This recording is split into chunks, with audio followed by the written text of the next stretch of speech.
This is Land of Havilah, Jeremiah 7. The last 2.5 chapters were one continuous prophecy. This is a new section.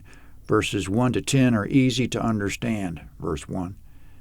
The word that came to Jeremiah from Yahweh, saying, Stand in the gate of Yahweh's house, and proclaim this word there, and say, Hear Yahweh's word, all of you, Judah, who enter in at these gates to worship Yahweh.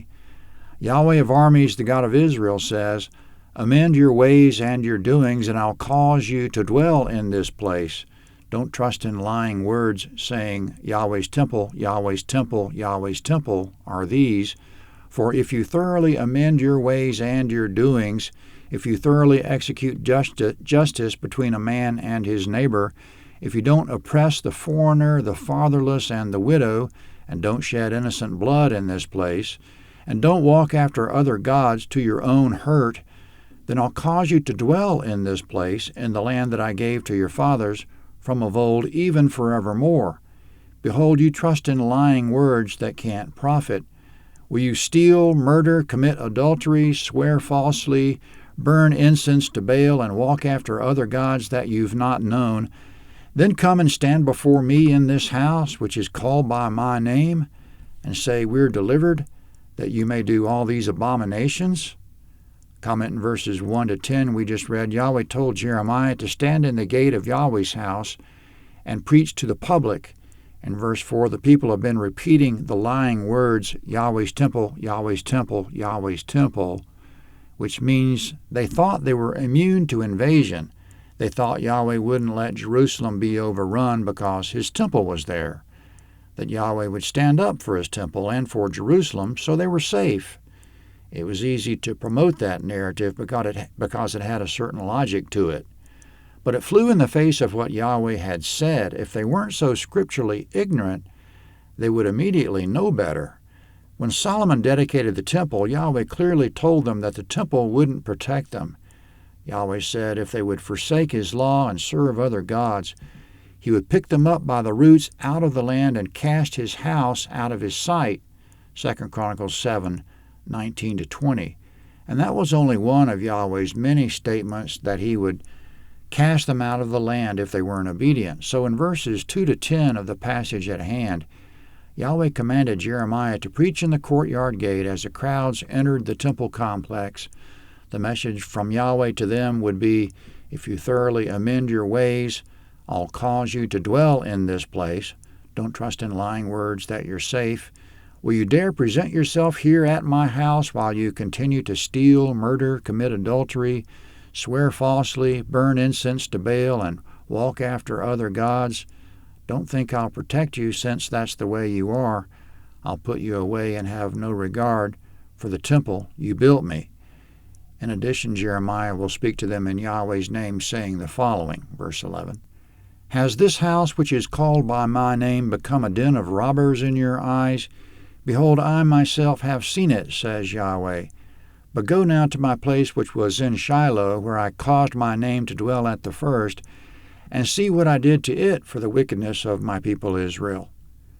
Comment in verses 11 and 12. Before there was a stone temple, Yahweh's house was a tent called the tabernacle. It was pitched in Shiloh of Ephraim, but Yahweh removed the tabernacle because of Ephraim's wickedness. For the next 20 years, Israel was bereft, 1 Samuel 7:2. They had no place to meet with Yahweh. He had removed himself from them. And Yahweh says he'll remove his house from them again unless Judah repents. Speaking of their evil works, Jeremiah is to tell them, verse 13, Now because you've done all these works, says Yahweh, and I spoke to you, rising up early and speaking, but you didn't hear, and I called you, but you didn't answer, therefore I'll do to the house which is called by my name, in which you trust, and to the place which I gave to you and to your fathers, as I did to Shiloh. I'll cast you out of my sight, as I've cast out all your brothers, even the whole offspring of Ephraim. Comment, after Yahweh removed the tabernacle from Ephraim, in the course of time he sent Ephraim into captivity, along with the rest of the northern kingdom. The public of Jeremiah's time is aware of this, its recent history. Let Ephraim be a lesson to you, Yahweh says. I'll cast this temple out of my sight, and I'll cast you out of the land the same way I cast the tabernacle out of Ephraim, and Ephraim out of the land. Jeremiah should tell them regarding their countrymen, verse 16. Therefore don't pray for this people. Don't lift up a cry or prayer for them, or make intercession to me, for I'll not hear you. Don't you see what they do in the cities of Judah and in the streets of Jerusalem? The children gather wood, and the fathers kindle the fire, and the women knead the dough to make cakes to the queen of the sky, and to pour out drink offerings to other gods, that they may provoke me to anger. Comment in verse 16, Yahweh tells the people, don't pray for the nation, because I won't hear you. I'm too angry to do you any favors.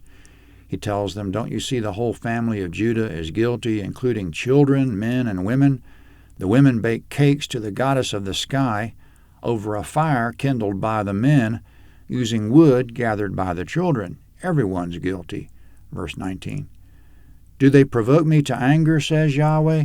Don't they provoke themselves to the confusion of their own faces? Comment, Yahweh says, sure, they make me angry, but it's not me I'm concerned about. I'll be fine. It's what they do to themselves. Since they're confused about me, they stay confused about everything. Verse 20. Therefore, thus says the Lord Yahweh, behold, my anger and my wrath will be poured out on this place, on man, on animal, on the trees of the field, and on the fruit of the ground, and it'll burn and will not be quenched.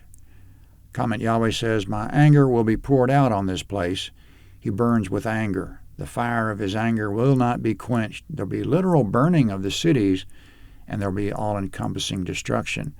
Going on, Jeremiah is to say, verse 21, Yahweh of armies, the God of Israel, says, add your burnt offerings to your sacrifices and eat meat, for I didn't speak to your fathers or command them in the day that I brought them out of the land of Egypt concerning burnt offerings or sacrifices. But this thing I commanded them, saying, listen to my voice, and I'll be your God, and you shall be my people, and walk in all the way that I command you, that it may be well with you.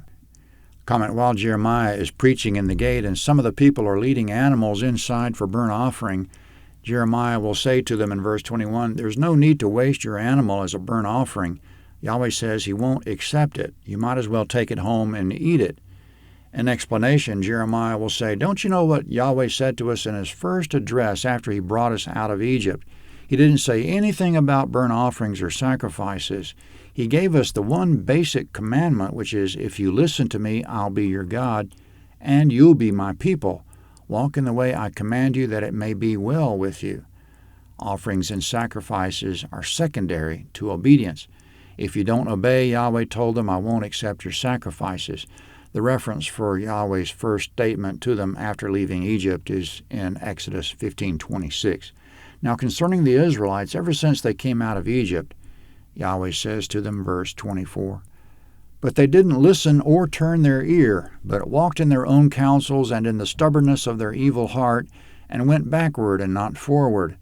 Since the day that your fathers came out of the land of Egypt to this day, I've sent to you all my servants the prophets, daily rising up early and sending them. Yet they didn't listen to me or incline their ear, but made their neck stiff. They did worse than their fathers. Comment in verse 26, the people have always made their neck stiff against Yahweh. They're stubborn against him. In verse 25, Yahweh's been sending Israel and Judah a continual stream of prophets ever since Egypt. That would be a period of 800 years, but in all that time they've rarely responded.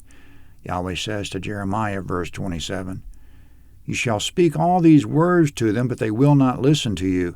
You shall also call to them, but they will not answer you. You shall tell them, this is the nation that has not listened to Yahweh their God's voice, nor received instruction. Truth has perished and is cut off from their mouth. Comment in verse 28, truth has perished among them, which means they're so far gone they're not even capable anymore of receiving the truth or teaching it to each other with their mouths. Yahweh says to Jeremiah, verse 29, cut off your hair and throw it away, and take up a lamentation on the bare heights, for Yahweh has rejected and forsaken the generation of his wrath. Comment, to cut the hair is a sign of extreme mourning and distress, Job 1:20. Everyone should cut their hair and mourn the wrath that's coming. To mourn on the bare heights is to do so publicly, verse 30. For the children of Judah have done that which is evil in my sight, says Yahweh. They've set their abominations in the house which is called by my name to defile it.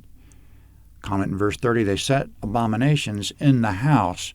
2 Kings 23:4 spells it out more explicitly that they placed religious objects made for other gods in Yahweh's house. It was an abomination. Verse 31. They built the high places of Topheth, which is in the valley of the son of Hinnom, to burn their sons and their daughters in the fire, which I didn't command, nor did it come into my mind. Comment, Topheth was a place of child sacrifice by fire in the valley of Hinnom on the south side of Jerusalem. Yahweh didn't command that, nor did it ever come to his mind, which means it's not of him. It's not the type of thing he would come up with by a long shot. In fact, he specifically prohibited it. Deuteronomy 18:10, verse 32. Therefore, behold, the days come, says Yahweh, that it will no more be called Topheth, or the valley of the son of Hinnom, but the valley of slaughter, for they'll bury in Topheth until there's no place to bury. The dead bodies of this people will be food for the birds of the sky, and for the animals of the earth. No one will frighten them away. Comment, Yahweh says that Topheth will be called the valley of slaughter, which probably means that the invading armies will round the people up, march them into the valley, and there slaughter them, at least the ones that aren't fit for captivity. They'll run out of ground to bury them and leave the rest of the bodies in the open in verse 33. The birds and animals will eat the exposed bodies. Afterward, it'll be a silent wasteland. No one will be around to frighten the birds and animals away, which all means that Yahweh will put the child sacrificers to death in the same place they killed their children. It'll be poetic justice for them. Verse 34.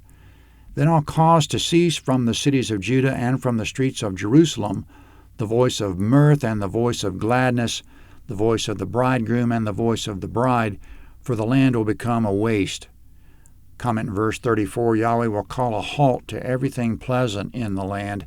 There will be no mirth, gladness, weddings, or any type of relief from what just happened. There will be just waste and emptiness. Jeremiah 8 is next.